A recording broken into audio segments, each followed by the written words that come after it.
นสวรรค์ของคนหักมีแฟนเฮาฮักมาหลายปีพบหนุ่มเศรษฐีน้องก็เปลี่ยนใจก่อนเจ้าไปเหตุการณ์อยู่แดนสวรรค์น้องให้คำมั่น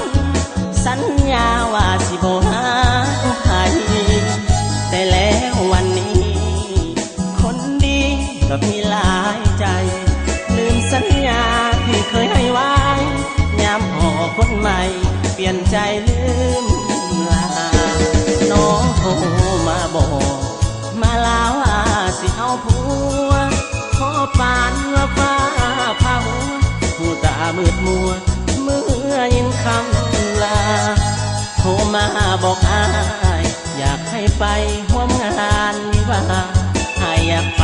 อยู่เด้อน้องลาแต่ยันน้ำตาไหลผ่างานดอ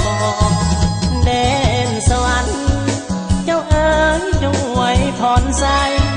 ให้เขากับคนหาใหม่ขออย่าได้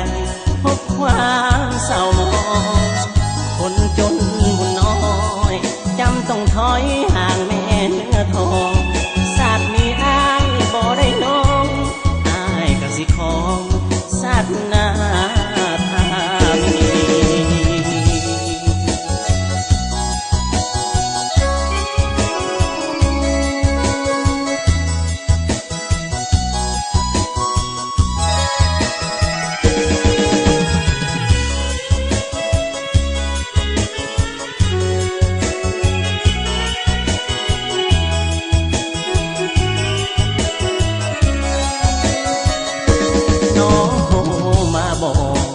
มาลาว่าสิเอาผั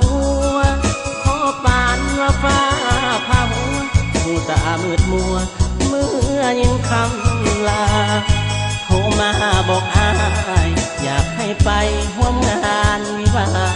อายอยากไปอยู่เด้อน้องลาแต่ยันน้ำตาไหลผ่างานดอกแดนสวรรค์เจ้าเอ๋ยจงอวยพรใส่ให้เขากับคนหาใหม่ขออย่าได้พบความเศร้าหมองคนจนบุญน้อยจำต้องถอยห่างแม่เนื้อทองศาสตร์นี้อายบ่ได้น้องอายกสิของศาสนา